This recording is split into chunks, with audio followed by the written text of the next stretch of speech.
Hello, everyone, and welcome to OpenObservability Talks. I'm your host, Dotan Horvitz, and here at OpenObservability Talks, we talk about anything DevOps, observability, and open source. So may the open source be with you. I'd like to thank our sponsors, Logs.io, the cloud-native observability platform. Logs.io takes the best-of-breed open source projects such as Prometheus, OpenSearch, Jaeger, and OpenTelemetry, and offer them as a unified observability platform built for scale. For those joining the live stream on YouTube or Twitch, feel free to share questions or comments on the chat. It will definitely make our show here more interesting. And with that, let's move on to today's episode. WebAssembly, or WASM as they call it, is a hot topic these days, and many depict it as the next step in the evolution of virtualization, going past containers. But what is WASM exactly? How does it really stack up against containers and the Kubernetes ecosystem? What use cases can it best serve? And this is exactly the topic of today's episode, as well as looking into wasmCloud, an interesting open source project in the space under the CNCF, and some open standardizations and some more. My guest today is Taylor Thomas, engineering director working on WebAssembly platforms at Cosmonic. He serves as a co-chair for the CNCF's WASM working group. We'll hear more about this working group today. And with that, let's invite Taylor, to the stream. Hey, Taylor, good morning. Hi, everyone. Great having you on the show. Where are you joining us from? I am joining from the west of the U.S. in the state of Utah, so by all the mountains. I'll be at KubeCon, obviously, because that's where KubeCon's at for North America this year. Yeah, this year it's going to be a walking distance for you, that's for sure. And also, I should have noted that we're also together on the CNCF Ambassadors program. So always a pleasure having a fellow ambassador here on the show. And as a fellow ambassador, you'll probably share the sentiments with me. We've just celebrated a decade to Kubernetes, or as we call it in the CNCF, Kubernetes. So I had actually a fireside chat with Kelsey Hightower here on the show, where I shared some nice insights, summarizing the first decade and looking also into what the future holds for Kubernetes. So I invite all our listeners to check out this episode. And actually, Taylor, you've been using Kubernetes and Docker since, I guess, the early on, also contributed in some aspects. So how about we start by you telling us about your journey with containers and maybe your top insights from the first decade of Kubernetes? Yeah, that's always exciting for me to talk about, because I did grow up in that era of containers, I could say. Well, no, I've been doing this for a while, but the first new wave of compute that I was really part of was the container one. I mean, I kind of got into the tech industry midway through the previous stuff, which you're talking about, like OpenStack and VMs and all that. But yeah, around 2013, 2014, I started playing with Docker. I still remember, I think it was version 0.6 around there of Docker that I started playing with Docker and doing things with that.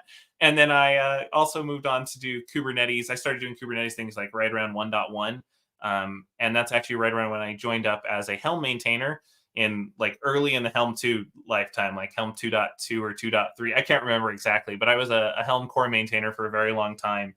And so I saw all the projects spin up, and it's been really interesting to see all those projects grow and things kind of take on a life of their own. And but I did a lot of that for a long time before moving on to help co-create Krustlet, which was one of the first WebAssembly and Kubernetes projects that was released, and that was back, I think, in 2019. And I've been doing WebAssembly since then, both now that Krustlet is basically being retired, and I'm working on the wasmCloud project, which, as you mentioned, is another CNCF project as well. So I've been doing a lot of containers and Kubernetes. I built Kubernetes platforms at a bunch of bigger companies, including helping build AKS when it first came out at Microsoft. So I have lots of battle stories. That's a whole other episode that we could do about the battle stories of working on Kubernetes. So yeah, but anyway, it's been a roller coaster, and it's been fun to see all this grow. Yeah, and definitely you've been through some of the bigger brands like Intel and Nike and Microsoft, as you mentioned, and everything. So it's really quite a mileage. And just curious if you have what's your one top insight from all this decade of Kubernetes, and maybe a bit more also Docker pre-Kubernetes. What's your like biggest takeaway on this decade? Honestly, I find it around the theme of open source. I mean, open source has always been, and there's multiple communities there. You have like the FOSS side of things, and you have all, but like what has happened within the CNCF and around the Kubernetes space has been really, really interesting. So that includes spaces that aren't even just part of the CNCF, but other adjacent foundations and open source work. Is that open source is just the way to go. A lot of companies like the ability to influence an open source roadmap and to be able to collaborate with people. That's something I've noticed over the years. Everyone still has their own business interests and things they're trying to do. That's part of running a business, but it's really cool to see that that's where we got to. There's less proprietary solutions, at least at the core of everything. Sometimes there's proprietary solutions on top, but having that core piece of functionality, you get things like, and we're here in open observability, so I would be remiss if I didn't mention things like OTel. Right. And like those are kind of core things that a lot of people use across the industry, and having that available is just really cool. So just seeing that, like, there's so much I could say about containers and what Kubernetes has done and how people think about distributed systems, but like it really comes down to the fact that it's that open source and community part that really has been developed over the past 10 years that I think is going to have the lasting impact. Yeah, I definitely agree. And actually, it's funny because the way that I personally celebrated this anniversary for Kubernetes was with the community itself. I started the day of the anniversary, the day of the first commit of Kubernetes. I was in Kubernetes Community Days Czech and Slovak in Prague, and like I concluded the celebration a month after KCD Kubernetes Community Days in Munich. So it was really nice to see the local communities, the people behind all of this hard work, and celebrate with the different communities. So I definitely think community comes first, and it's the driving force behind the Kubernetes, as it's been for Linux and other successful projects. And really talking about and summarizing the first decade of Kubernetes, it's time maybe to look beyond Kubernetes and beyond containers in general. And as I mentioned in the opening, the hot topic that has emerged in recent years is WebAssembly, aka WASM. So let's start with the basics. I think from a brief survey I ran with the community, seems like the vast majority is not really familiar with what it is. So let's start with the basics. Can you give us the essence of what WASM is? Yeah, so this is a topic we obviously mention a bunch working in WebAssembly space. And so I love talking about it because it's interesting to see where people approach it from. And you'll hear pretty much anyone in the WebAssembly community say the same statement. The first thing to understand about WebAssembly is it's neither web nor is it assembly, which is funny. But like, I mean, if you look at the history, you can see where the name came from and why it's there. It first found its home in the web, but a lot of those things that make it good for the web are exactly the types of things we want for basically running cloud applications. It's very, very small similar applications built and compiled to WebAssembly, which, like I mentioned, is not assembly. It's actually a compile target. You compile to a WebAssembly binary, and then you're able to use that. But those WebAssembly binaries are often way smaller. They're generally measured in kilobytes to megabytes rather than megabytes to gigabytes, depending on your application. But if you take even just something like a simple hello world in a Scratch container, you're talking it's going to be a meg or two. And in WebAssembly, that's going to be probably a couple hundred kilobytes at most. And so the size of it is really important. It's also truly cross-platform. The thing about Docker, and having done this forever, is we always like to say, oh, you can run it anywhere. That's kind of a lie. And I don't mean that to diss on containers. Like we all do a lot of stuff in containers, but containers are really a Linux technology. You can't run a container on a Mac. You have to run it through a VM on a Mac. You can run a Windows container, but those are entirely different from how a Linux container works.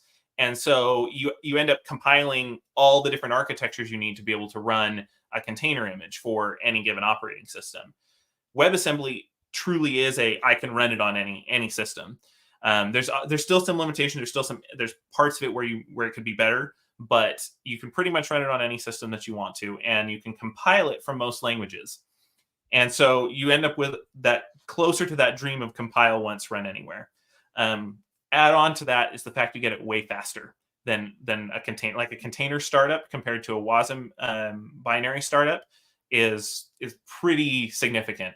It's very fast, very lightweight, and you're able to run thousands or tens of thousands of these on a similar size node to what you have inside of your Kubernetes cluster. And so that's like, those are the core, that's the first functionality of WebAssembly. There's more than that I know we've chatted about with the component model that I can get to in a sec. But those first things are really like the core ideas of what makes WebAssembly good. It's a sandboxed thing, which is why it was popular in the browser, that has all these other benefits to it. And so that's a very powerful tool, I think, in the toolkit for running applications in the cloud. So essentially, just to summarize for listeners, it's a cross-platform in the sense that it's you don't need to compile it to different architectures. You write it once, it compiles to this WASM binary format, and this format is natively supported by all the operating systems with server side, or obviously, as you said, the origins in the browser, so browsers all support it. It's standardized. So I write once, whichever language, and I can run it everywhere. That's one benefit. And the other benefits are small size and a quick startup time, so I can run lots of them and quickly. Just to summarize, did I get it right? Yeah, that's right. Sounds good. You talked about compiling. So essentially, obviously, compiling is from programming languages. So give us a bit about like what's the support. Each programming language that I come today, esoteric as it may be, today has a compiler built in for WASM, or what's the standard way that programming languages and their ecosystems approach that? So it is definitely a language toolchain specific thing. You can compile in most major languages to be able to do WebAssembly that works in the browser. Now, the reason that works is because you can shim everything in the browser. You're essentially taking advantage of the browser sandbox. That kind of goes out the window if you're running it on a server, in the cloud, because you're not running in a browser sandbox anymore. And you also don't want to necessarily have the overhead of spinning up like V8 or one of those types of things on a server to do it. And so there is work being done to make this everywhere. Now, most major like big languages that are used are on their way there or already have support.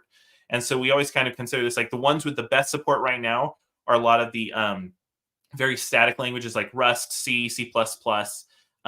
Go actually just had it land in TinyGo with full support for what I mentioned before, the component model. I keep hinting at it, and I'm sure we'll get to that. But they have full support for that now. C# also has support for that. I know there's efforts in the Java community to get it done. Python works as well. It's a little like you're going to be honest truth for me. It's a little bit janky sometimes in Python, just because you have things like CPython and there's all those kind of things that go on. But a lot of those languages have that support, and there's other languages that are adding even more support for it. So to be able to truly run it everywhere, the nice thing about being able to compile here, it actually has benefits back for the web as well, because you can take one of these things and run it in the web or on a server, and it's kind of cool what you can do with that. So, but that's where you kind of see some of the support right now. So some, like, if you go and you just like try some random language, you might not have a lot of luck initially, but we're starting to see people come on and implement these things. So, but it's not like the beginning days of this where you were kind of restricted to Rust or C to be able to do it. You can do it with other high level languages and be able to build pretty much whatever you want. Gotcha. And just to, and maybe it's my origins as a developer, so just to make sure that I understand that in the better. So, for example, languages that has a garbage collection built into the language, like Java, or you mentioned Python and so on. So is like, when I compile it, that the WASM environment will provide me also the garbage collection services, or does it work similarly? Just to understand how it works. Yeah, so there's two steps here. I'm not exactly sure on what C# does, but I think they do something similar. I know in Go, essentially, it's just like a Go binary. It's compiling the runtime into the WebAssembly binary. And so Go binary is going to be a little bit bigger than something. WebAssembly binary is going to be a little bit bigger than something like one you wrote in C. But there is a proposal, and it might actually be standardized. This is one of those ones I always have to go check, because there's always lots of proposals and work in flight. But there's proposals around basically BYOGC, bring your own garbage collector, so that you can essentially provide a garbage collector and then have the WebAssembly module be able to use it. So in the future, those will get even lighter weight, because you'll be able to essentially provide the garbage collector that it needs. But right now, as far as I understand, Go will compile essentially the garbage collector runtime part of it into the binary. And so you can still do it with garbage collected languages, but it's just a little bit different. And like you said, just has that little bit of overhead, but that overhead already exists in the binaries anyway, right? You have... I'm not talking just about the binary, I'm talking about also the developer experience. So I, as a Java developer, for example, I don't need to be bothered with memory allocation and deallocation, all of that, because I know that there's garbage collection. So it stays the same experience. Yes. I know that I can ignore the fact that there's memory management, because someone will take care of that. And these services will still be just as I do that when I run on JVMs, for example. Yes, that's exactly the goal here. We don't want, obviously right now, because things are new, there's still some specific things you have to like add in for some of the things with the component model, but those are slowly going away. Actually, Go and C# are one of those ones where you're just actually using the native libraries to do a lot of stuff, and you don't know that it's doing the WebAssembly under the hood, which is the end goal for everything that's going on. So essentially, you won't have to change much. Right now, you have to know that some things might not compile very well, depending on like the different dependencies and stuff. But you can essentially just write it, use the same IDE, use the same tool sets you've always had. You just compile to a different target. Okay, so that's interesting. You said that, so the same IDE, and I assume also debuggers, everything works the same. So I'm going to the end developer. I can carry on developing the same code that I used to, and the same environment, IDEs, and so on, debuggers, whatnot, and it will still compile. So the support for the ecosystem, development ecosystem, is identical, as you said. Yeah, the one thing that I will note, because you mentioned it, is the debugging side. Debugging side's a little bit more interesting because you are compiling to, well, you can still debug it like as if it were a normal application, but you're not compiling it to WebAssembly to do that. There's active efforts in the community right now to work on the debugging story. But what becomes really interesting here is WebAssembly. One of the key things that people don't really know about, and you don't really have to care about as a developer, but it's also very useful, is that it's completely introspectable. You can know exactly what the WebAssembly module is doing. You can see what kind of instructions it's running, what kind of system access it's going to have, what things it wants to import and export. All those types of things are available to it. And so when you have that, if everything's compiling to it, you can start to see where you could have a debugging tool that could technically be debugging across things written in 2 or 3 different languages as part of the same application. Now, we're not there yet, but you can start to see where that can be possible. But it also, that debugging step is a little bit more difficult right now. But that's something that's actively being considered and worked on by different people inside the community. I see. And the debugging, like, it's a general underlying effort, or is it per programming language that they need the support, and then you need to check the status on your specific programming language?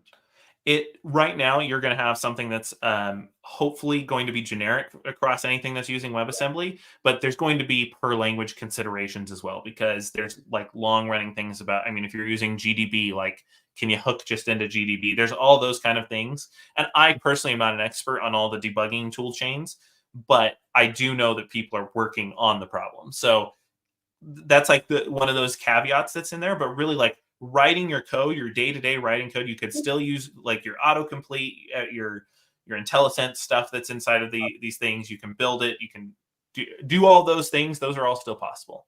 So Eclipse, IntelliJ, I don't know, whatever, Visual, everything that you have, the same experience, the same thing. That's super cool. And maybe you mentioned before the browser experience and all of that. So just to ask also on behalf of our fellows there from the front end, like, what about the classic JavaScript operations, like the DOM manipulations, fetching data from web APIs, things like that? I'm just wondering how it works when it runs over WASM. Yeah, so it's actually, a lot of people use WASM on the front end for like very efficient applications. So think people like, if you're into like CAD drawing, so things like companies like Autodesk, their browser applications use WebAssembly. People like Adobe who are running, Photoshop or other things, they're using, because it's more efficient than doing it in JavaScript. You can do complex number crunching and calculations. Another thing that's important to understand about like plain WebAssembly, which is, once again, I'll hint at the component model again, is that it is just, we like to call it a bunch of numbers in a trench coat. If you look at just plain core WebAssembly, you'll see a bunch of essentially pointers. They're a bunch of U32s. You'll see like U32, U32, U32, U32, I64. And then like you'll have like those kind of things will be the functions. And so what happens in the web side is it's the JavaScript runtimes know how to do the conversions between basically to the pointers. And so it passes it pointers into things like DOM manipulation and all that. And most language tool chains have essentially like a binding library that lets you bind to those core web APIs. But there's things that will evolve in that in the future. So it's fully supported. The same operation that they used to as they do native, let's say, classic JavaScript on the website, they will get the same DOM manipulation, as you said, and web API. Yeah, and so. Yeah. If you opt in, because that's obviously web specific. You're not going to opt into DOM manipulation like on a server, right? Yeah. But the thing is you can take these things and start to share them and use some of them across both web and server. Anything here, and these are all W3C standards that this is based off of. And so they have to be compatible. They have to be agreed upon by a very large body of people. So you're going to see something that's interoperable between the two.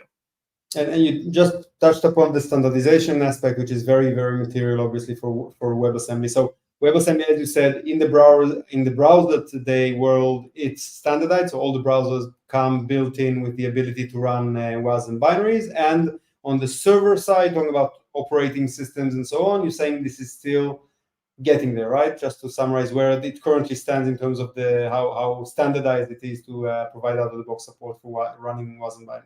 You can run it on, if you're running it on any developer class workstation, I should say, could do it. Linux, Windows, Mac can all do this right now. The nice thing about a WebAssembly modular component, what it will do is you can just run it on any WebAssembly runtime. So obviously, like you have V8 and all the browser stuff that runs WebAssembly. One of the more general purpose ones that you'll see a lot of inside the server side is called wasmTime.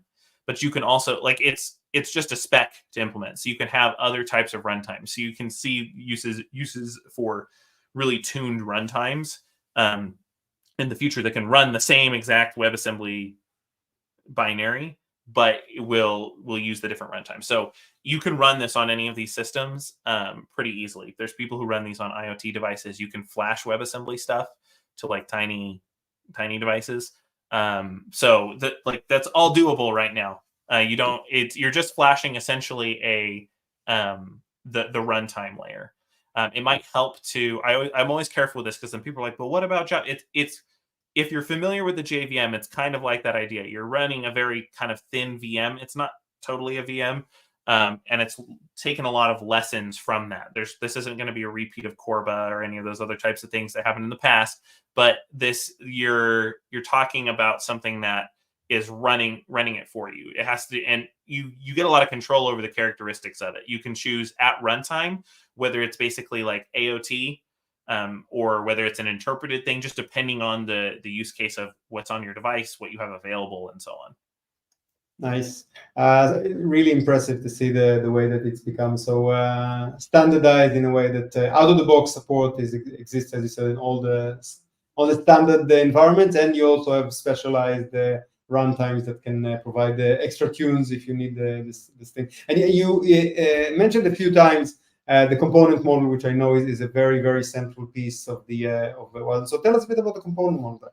Yeah, so now that I've been hinting at it for a while here, now you can be like, what's this thing he's talking about? Well, the component model is what really kind of dials it up to 11 to maybe be use a little bit more slang. But what you have with everything I described at the beginning of what's WebAssembly, if you think about it, those are infrastructure level primitives.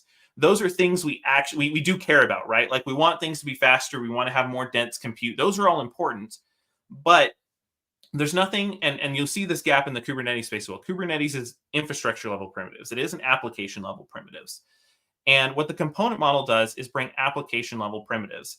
Now, this is the part where people go like, wait, what do you mean? So the component model is a way of defining things via interfaces.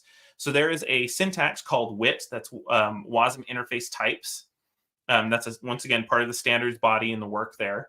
And this, it looks kind of like an open API definition. It's not exactly the same thing, but what you're able to do with it is say, I have a function, like I have a key value interface. This is actually one that I'm a champion of several of these common, like I call them the 80% use case interfaces. These are things like WASI key value, WASI blob store, WASI messaging, like very core functionality pieces that you see across pretty much any platform.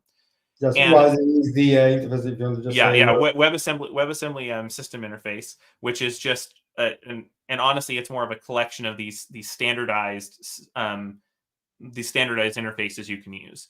But you're able to take these interfaces and say, instead of as a developer saying, I need to pull down, if I'm going to use a key value store, I need to pick Redis or Valkey or something. And then you have to pick a client, and then you have to do that. And then anytime, if you're going to switch databases or switch the type of, like, especially like for a cache, like we're going to improve our caching things, or we have a bug in the client that's a security risk or whatever, you have to go back and recompile all those things. But really, like, all developer mostly cares about is that I can get and set values from a key value store. It doesn't really matter too much what's behind it. And if it does, you can actually specify custom interfaces. You can come up with one for your company, or people who release products can release their own interface, and you can use those instead. And you're able to plug these things in at runtime. And what the component, a way I use to help explain the component model is, we have this idea of the Unix philosophy. Everybody, there's opinions on it. Some people have hot takes on it, but like for the most part, people generally respect the idea of what the Unix philosophy is, and it's write one thing that does one thing well. And so each little piece can be put together. But if you think about it, there's like, why does that not show up more in software? Well, the reason is the whole way the Unix philosophy works is that you use piping, right? But it's unidirectional, unstructured data, right? It's streams of text or bytes. Like, that's all you've got. What this does is follows the same thing. You have little pieces that can be composed together, hence the name component, but you have now a bidirectional and structured interface. And so when you have these WIT definitions, you can plug in whatever needs to fit there. And this gets you a couple really interesting benefits where they're application level primitives you get to work with. You can basically get SDKs for free. So because there's a Kubernetes audience, people here are very familiar with Kubernetes. You've probably touched at least a Kubernetes client in 2 different languages, probably Go and one other one. And the problem is, I remember back in the day, speaking of the whole 10 years, like, well, I'm trying to do something in this language. Do I have a client? No, I don't have a client. Or it's half featured, or it doesn't have this thing. Or imagine a world where you just have client Go, and that is exported via these interfaces. And then you might be in C#, or you might be in Java, or you might be in whatever language, and you're able to use client Go as it stands. So you get these SDKs for free. So you get these interface-driven developments. Now developers go against interfaces. They can get free SDKs, essentially. Like, you write it once, you don't have to write it a bajillion times. And then the last thing is you get this really powerful concept called virtual platform layering. Now, we call it that because you can virtualize things. If you have for example, you can tell if a WebAssembly component is going to import the environment. So you can do like environment variable getting. Let's say you're running in a high security environment where you don't want that to happen. You can see that and you can virtualize. All you have to do is plug in something that matches. So you could say, oh, here are the strict set of environment variables I'm giving you access to. And you're able to plug that in, and then it gets those environment variables at runtime. But the code that's calling that never knows that you're actually, if it's getting it from the system or from this other component that was put on top of it. So it's a very powerful concept that lets you start to share these things and move around. So like the browser, you can take some of these and you can actually run them in a browser and use those same interfaces to be able to consume what you need to. We actually do this with a couple of our tools just for fun. You can take the componentized version and turn it into something that you have to generate the JavaScript stuff around it that does the basically the lifting and lowering, but you can just essentially use it straight inside of a browser. And so it's a very powerful concept. It's kind of new for a lot of people, but that's what the component model does here. And that's really where WebAssembly goes from cool thing that might make my infrastructure run faster to a very powerful tool that empowers both developers and people like platform engineers and SREs. That's nice. It rings a bell from a while back, many years ago, when we used to talk about SOAP, if you remember these days. Oh, good old SOAP, yes. Yeah, so just the conceptual idea of having these services that can interact via a standardized protocol and then you don't really care how the service is implemented, and not languages and not others, and just consume. But I guess we've been through several cycles that we try to standardize on these. And by the way, a lot of this standardization effort goes through the CNCF and the working group that has been established designated for WebAssembly, right? Yeah, so there's a lot being done in the CNCF, and like I said, I drive a lot of as one of the co-chairs of the CNCF working group. But there's also another foundation called the Bytecode Alliance. They're an implementation foundation, so they don't define the standards there, but they take the standards and they implement a lot of the things. So a lot of the component model implementation and tooling and things is inside of the Bytecode Alliance. So you'll actually see collaboration across the foundations, which is one of the things I drive. I'm a member of both communities, and I try to drive that collaboration and assist people in making sure we get the right solutions for things. The nice thing here is this is all flexible. I want to be very clear. This is a lot of people say, yeah, that's why I mentioned Corba before. A lot of people say, yeah, we tried to do this with Corba like way back when, but then like the interfaces were. The point here is that everything is composable. You can always adapt new interfaces without even changing the underlying code, and people are free to build their own interfaces and to define those however they want to. So there's an immense amount of flexibility here that comes from doing things with the component model. Nice. By the way, for audience on the live stream, I pasted the links for both the WebAssembly org and the Bytecode Alliance. So have a look there. Obviously, for the listeners on the podcast apps, we'll also post it in the show notes, so you'll have that. And I'm wondering, as you said, many of our listeners here on the show are natives to Kubernetes. So just wondering. Kubernetes comes with a rich ecosystem, package management. You've been on the Helm side of the house, even as maintainer, and the installation, monitoring, and observability, which is my passion, authentication, and so on. So, what's the WASM ecosystem? So, when I jump here, especially as someone migrating from containers, how vast and how rich and how mature is the ecosystem? If you can give us a snapshot of that.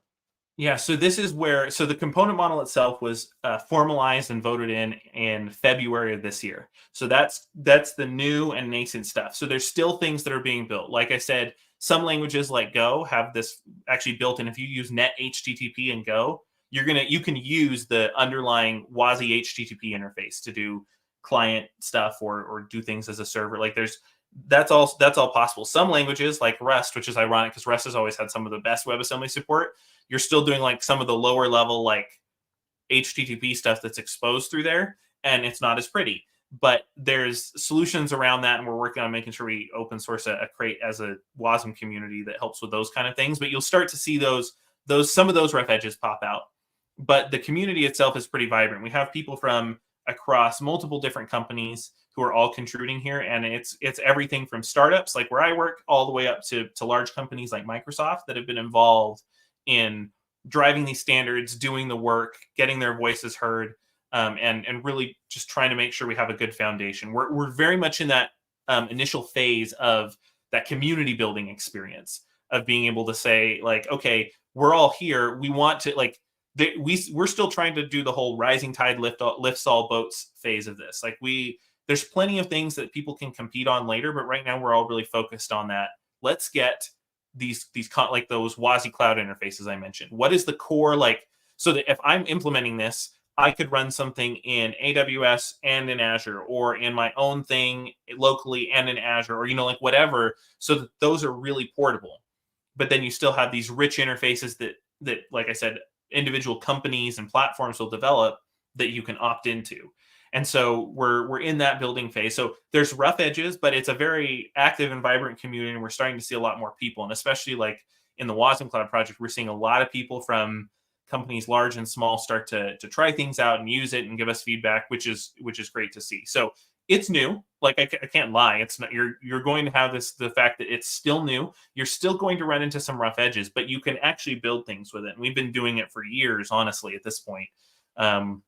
At Cosmonic, because we've been using WASM, but like you can start to build things and start to see the benefits from it pretty quickly. Nice. So But thanks for the honesty, because it is important, especially for someone who comes from an established and environment such as Kubernetes, and you have at least the defaults. Obviously, you can always plug in different things, but you look for a default package manager, installer, monitoring, observability stack, authentication, whatnot. You have at least the ones that are well established, or you have all the wiring built in. Obviously, it's sometimes even packaged as part of the whatever the Helm chart or operator or whatnot. So here, it is important, if someone is now starting here, they need to understand that this is still an ecosystem in the making, right? Yeah, it's still in the making, but that's one of the nice things about jumping in. If you're on this podcast and have been part of the Kubernetes ecosystem for a while, one of the fun things about jumping into that 10 years ago, 8 years ago, you got to help decide where things went. And so that's the thing right now. Like we want those kind of opinions. We want people who are involved to do that. So, I mean, if you have a very brownfield stuff, it might be a little bit more difficult to start working on some of these things. But the thing is everything we do within wasmCloud, the thing you'll hear us say all the time, I've said it so much, people are probably tired of me saying it, but we always say we're compatible with, but not dependent on anything. So if you want to run in your Kubernetes stuff, great. If you're still on VMs, we can do that too. We have integrations with all these different things because we know people already have stuff built. And so I imagine this is a gradual thing where a lot of applications, especially things that are more microservice-y, they're probably better suited for things like WebAssembly in the long term rather than containers. And that doesn't mean go rewrite everything now. Like I've worked at big companies. I'm not dumb. That's not going to happen. But the point is that you can get some really good benefits out of this. And it's that dual threat of, like I said, there's the infrastructure primitives, right? It is in some senses a faster, smaller container, but more importantly, it gives these really powerful abilities to share. It's the shareability of that, and have these application level things you can define when you're building even very complex applications. So take me to the practicalities, given everything that is currently available. Who would you say should use WASM, or at least the sweet spots? Like, can you say if you're developing this type of workloads on this would be like a perfect fit, and you'll have the ecosystem and you'll leverage the benefits? Like, what would be the classic ones that you'd highlight?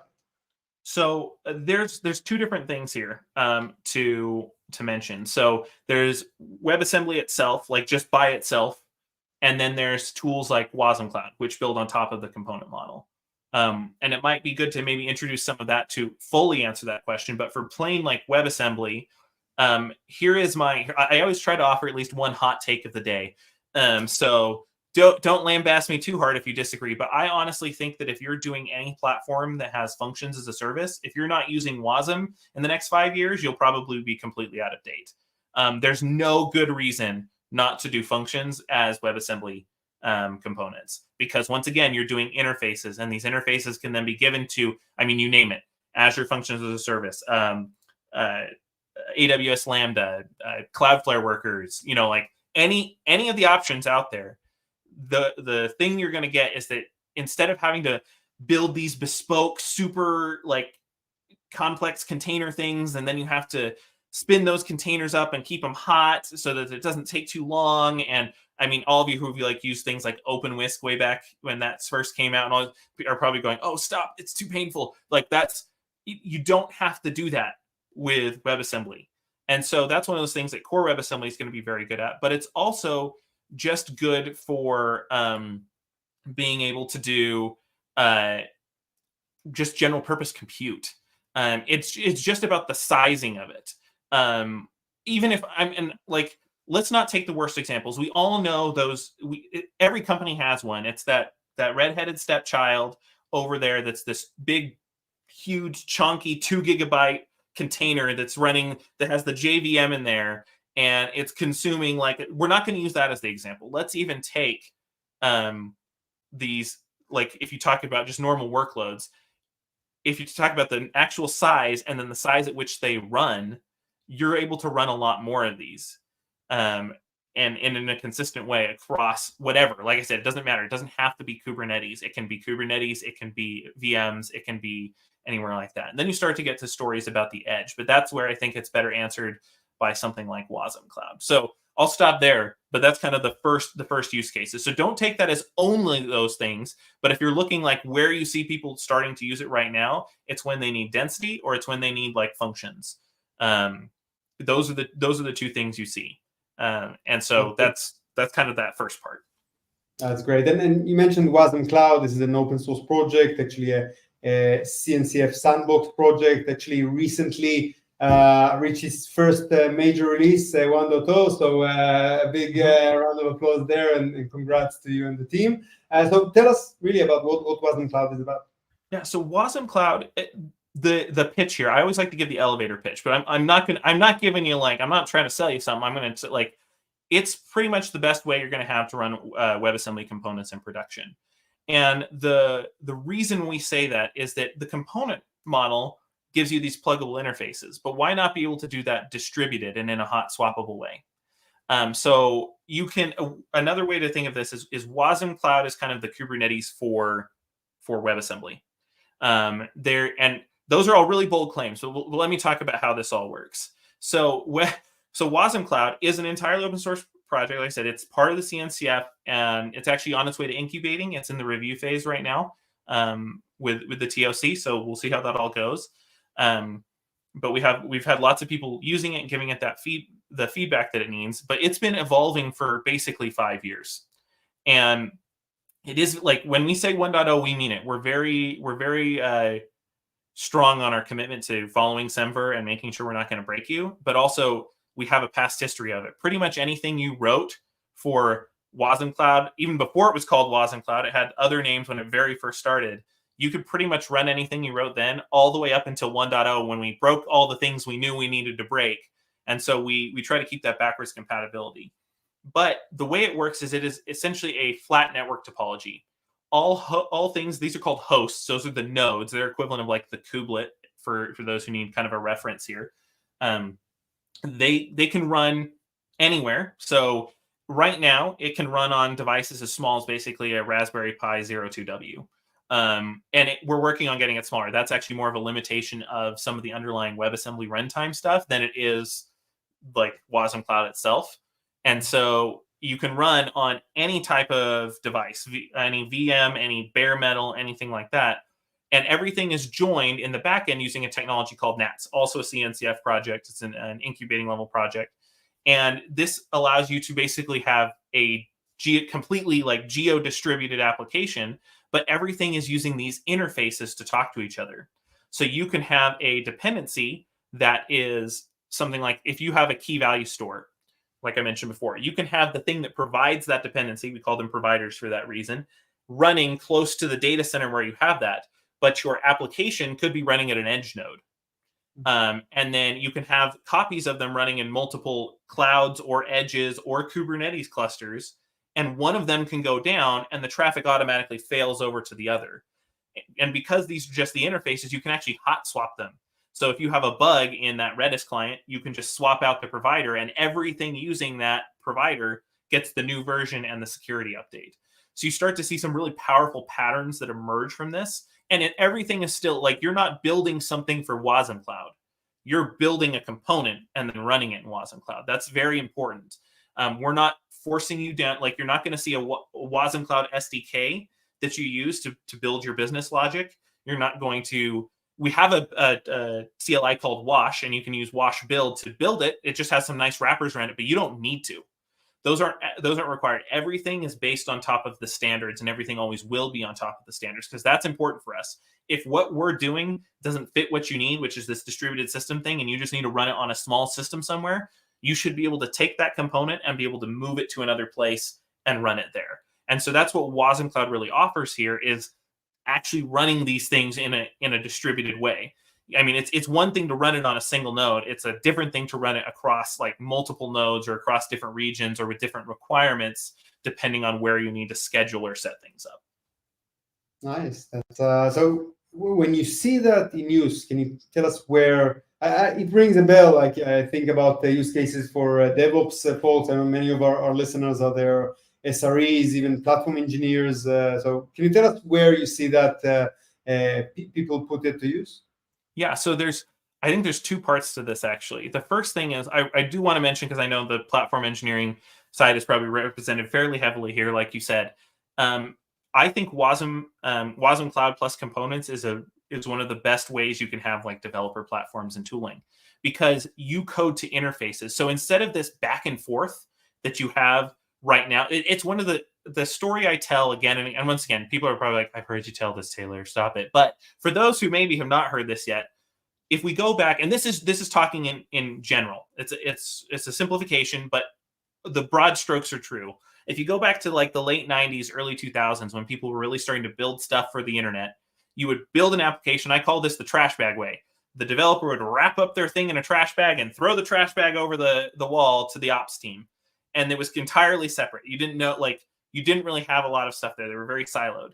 And then we got into Kubernetes and we had DevOps, and we said, okay, now everybody has to know everybody's job, which is the exact opposite. You have this thing where if you're a platform engineer, oh, well, we had Log4j, so let me go talk to all the people who are running Java containers and get them to rerun their pipelines and rebuild the things. And so every platform engineer has to know what their application's dependencies are and what they're running.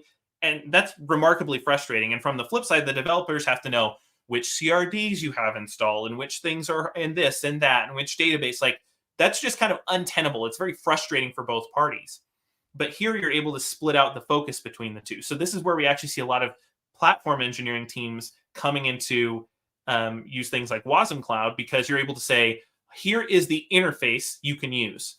I, as the platform engineer, get to choose how that's hooked up, because that's what matters. I'm going to be the one making sure it has access to a database as a platform engineer. But the developer doesn't have to go like put in connection strings and get the right thing. They can just say, here's the interface I am going to code against. And so that's where you start to see a lot of this. Now, where we're actually seeing people use this in production, we've had case studies out on the CNCF blog from people like Orange and TM Forum, which is a group of telcos. There's one coming out soon, but they've talked publicly about it, a company called Machine Metrics that they're using WASM to be able to extend out to IoT devices on the edge, like factory floor machines, and be able to stream back metrics data. You have people like Adobe have talked about it in terms of cost reduction and being able to like support basically untrusted code from external users. Those are the kinds of things we see here, and it's really cool to see those in practice, because a lot of them are running Kubernetes, and this bridges into Kubernetes just fine.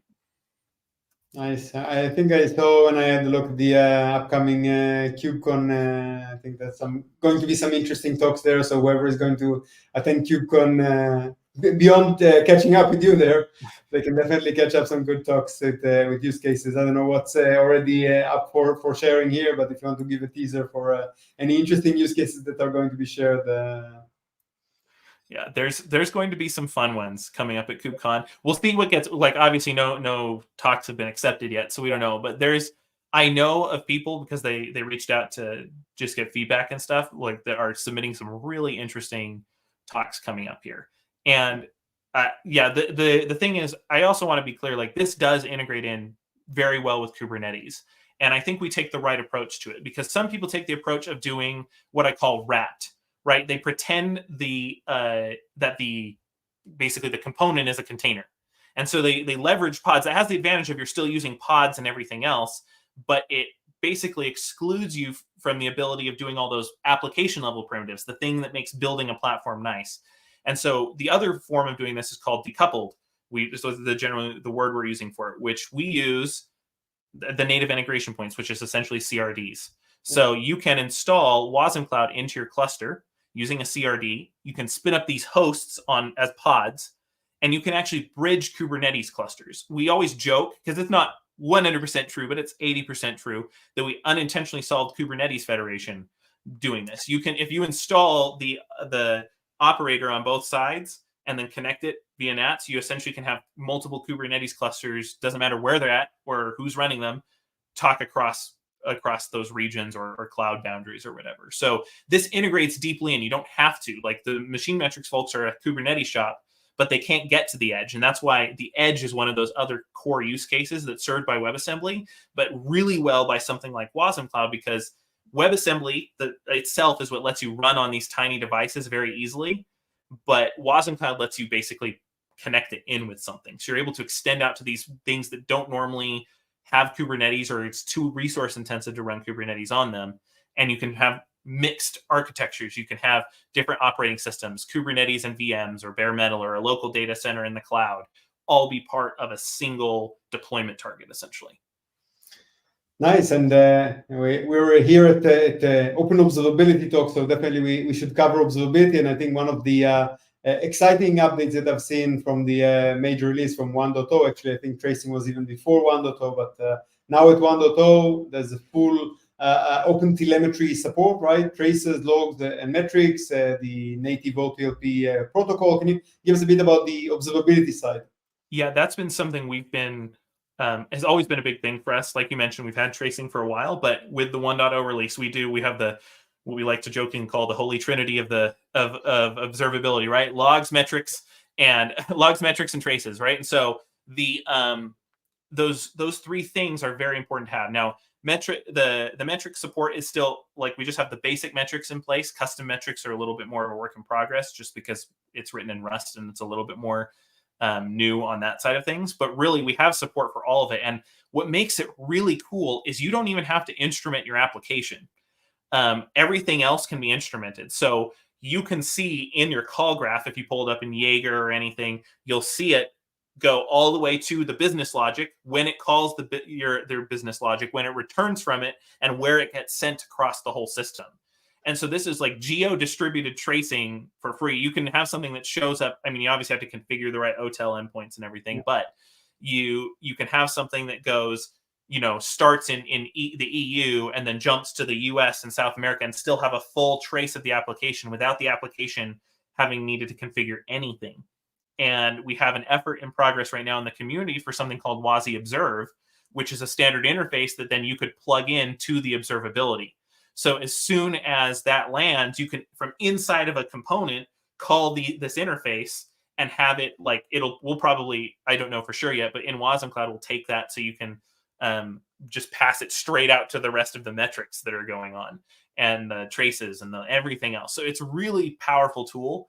And we love seeing it because it's quite amazing when you see the distributed trace go all over the globe and have it just right there with pretty much no extra effort on your part, minus the initial OTel configuration. That sounds amazing, and obviously seeing this collaboration between the two CNCF projects is really the great way to go. And you mentioned your company, Cosmonic, definitely an important company driving force in maintaining wasmCloud. So tell us a bit about Cosmonic, and maybe who else is behind the project to give credit to others do. Yeah, no, so Cosmonic is one of the main ones there, but like I mentioned before, we wanted to be very clear. We weren't, with all the concerns going on right now around like baiting and switching, like the stuff that happened with the HashiCorp relicense, and then there's the stuff with Redis and the Valkey thing. Like, I know that everybody's a little bit skittish about this kind of stuff, especially when like somebody's driving it. And we wanted to be very clear that this is standard supported. So it's in the CNCF and governed by the CNCF and moving and incubating, so that people know that oversight is there. We can't just change the license on people. And so we do a lot of the support there, but we also get a lot of people from the community. We always have a joke. There's one of the contributors, I actually don't even know what company he works at, his name's Ahmed. We always say that no good first issue is safe from him, because he comes in and he like cleans out a bunch of the issues for us. We have people from the companies who I mentioned who are contributing issues, and also PRs back to fix things in the code. Like I mentioned, we had the machine metrics folks. We've had a lot of the feedback from some of the Orange folks as well. And they come in and they provide all this feedback. So we have people from a couple different companies who are all contributing into this and giving, like I said, the feedback and the code we need to keep improving it. So that's kind of the thing behind it. Cosmonic offers more of the managed part. Like when you're talking about a big enterprise, you generally want you're probably paying somebody to manage your Kubernetes cluster. It's a similar idea. You want somebody to help manage this for you, give you things like single pane of glass. That's the kind of stuff we're going to offer. But our first goal is really, we need people to be able to use it well. So a lot of effort has been going into making WASM and wasmCloud very polished. You'll see our names across all the ecosystems, trying to make sure this is good for everybody to use. That's amazing. And I think another thing that amazed me, especially in such a young project, is the amount of end users that are involved, and I think even Fortune 100 companies, and that's amazing. Like many projects actually find themselves in the place where you have too many vendors involved in the open source project, but in trying to pull in more end users to balance things out. Here it's actually the other way around. Do you want to tell us a bit about maybe who uses the project, the types of use cases that you see out there? Yeah, I mentioned some of them already, like the machine metrics use case. We've been seeing the stuff from Adobe. There's more things coming down there. There's a couple company, like this is standard. Everybody knows a couple companies don't want us to say it. That's the classic problem when you're doing like your adopters file in the CNCF. There's a couple companies who aren't letting us say it yet, but might be letting us say it soon. And then you also have things like the TM Forum one's really interesting. So the TM Forum is a group of telecommunications companies, I think globally, but at least in the EU and I think the US, where they basically offer technical solutions and proof of concepts and things. They've been using stuff with wasmCloud for I think 2 years now, a year or 2 years. And we see a lot of that interest from the telecommunication side because of extending out to the edge. They need something that's flexible that can fail over or run on a tower or fail over between these things or meter the data at towers and be able to send that back. And so they have some really cool case studies around that as well. And yeah, it's not really just a bunch of vendors jumping on this. It really is those end users who are coming. And we've seen a lot of interest from that side, as well as people who are building internal developer platforms. So some of the people who won't let us say their names, they're working on a lot of internal developer platform stuff, where they're building things and saying, okay, we're going to offer specific sets of stuff for users to consume. Sounds great. We're about to run out of time, but I wanted to ask you if there's any main themes that you want to set, both in the version 1.0 and in the roadmap ahead that the users should follow. Yeah, so we're landing a bunch of things like just today or yesterday. We landed full support for secrets, which includes an interface we're going to upstream as a WASI one. And so we actually published the roadmap. We just published it today after the meeting. We do the roadmap planning in the community meeting. We have a community call every Wednesday. It's at 11 a.m. Mountain Time, where I'm at. So calculate your time zones from there. And but there's links on our website and stuff. But we do it there, and the roadmap shows kind of those key features. We have secrets landing, and we have a lot of other cool features like how we're going to do things with like improving the developer flow, making it like really, really seamless. I just opened a new issue for that. We're going to be working on how you some more documentation on how you debug stuff and why things work. Better support for like very long running workloads, which is a key thing. Dynamic configuration updates. Like I said, those are all kind of like key things that people want to be able to handle. And then also some things like test automations or and then like better release automation things and adding some more of as well as continued adding of the new things that are releasing from WebAssembly itself. So that's kind of the flow for the next thing. We have the actual roadmap, which I believe you posted in the chat for everybody to see, and that's where you can see the full thing. Amazing. And where should people follow and chime in on the conversation? Obviously, it's a CNCF project, so there's the CNCF Slack and the designated channels. Anywhere else, and the GitHub repo, anywhere else that you would recommend people to follow? Yeah, we have a wasmCloud Slack. So that's if you go to wasmcloud.com, you'll see the links to everything, including the meetings and then the Slack. Slack is free to join in. We have great conversations there. Generally, we route people from the CNCF one to there because we have just a bunch of conversations. You'll see people doing ML and AI stuff with WASM. That's really fun. I forgot to mention that one. You'll see all these people who I've mentioned talking about their things and asking questions. So it's a great place. Highly recommend joining there. And then we can guide you to all the other resources for WebAssembly stuff as well from there. The different communities and forums you can join. Amazing. So thank you so much for walking us through all the secrets and then the intricacies of WASM, the origins, and also the where it's heading, where it's now, and also the wasmCloud project. And thanks for championing it, both the project and the working group within the CNCF.